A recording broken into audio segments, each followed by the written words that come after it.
ಅಲ್ಲ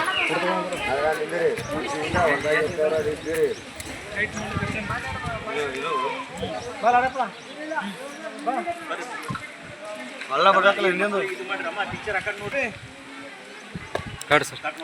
ಬರ್ಬೇಕು ಸರ್ ಅಂತ ಊರಿನ ಗ್ರಾಮಸ್ಥರೆಲ್ಲರಿಗೂ ನಮಸ್ಕಾರಗಳು.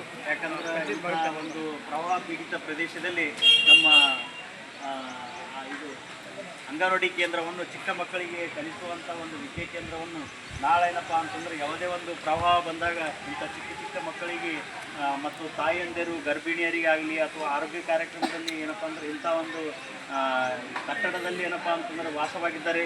ಅದು ಅಲ್ಲದೆ ನಮ್ಮ ಅಂಗನವಾಡಿಯ ಏನೋ ಟೀಚರ್ ಏನಪ್ಪ ಅಂದ್ರೆ ತಮ್ಮ ಜೀವವನ್ನು ಒತ್ತಿಟ್ಟು ಇಂಥ ಒಂದು ಕಾರ್ಯಕ್ರಮದಲ್ಲಿ ಏನಪ್ಪ ಅಂದ್ರೆ ಕೆಲಸ ನಿರ್ವಹಿಸಿದ್ದಾರೆ.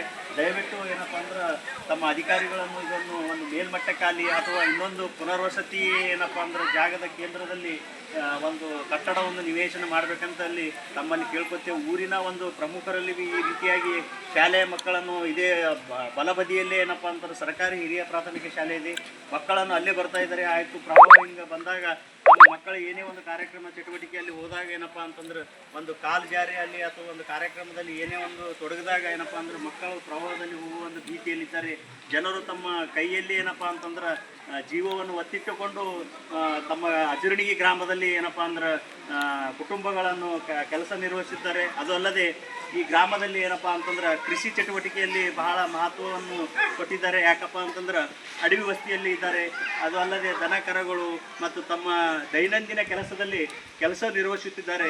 ದಯವಿಟ್ಟು ಇದನ್ನು ನಾವು ಗಮನದಲ್ಲಿಟ್ಟುಕೊಂಡು ಗ್ರಾಮದ ಜನರಿಗೆ ಏನಪ್ಪ ಅಂತಂದ್ರೆ ಪ್ರೋತ್ಸಾಹ ಕೊಡಬೇಕಂತ ಈ ಸಂದರ್ಭದಲ್ಲಿ ನಮ್ಮ ಆರೋಗ್ಯ ಇಲಾಖೆಯಿಂದ ನಾನೇನಪ್ಪ ಅಂದ್ರೆ ಕಳಕಳಿಯಿಂದ ಕೇಳಿಕೊಳ್ಳುತ್ತೇನೆ. ಜೈ ಹಿಂದ್ ಜೈ ಕರ್ನಾಟಕ.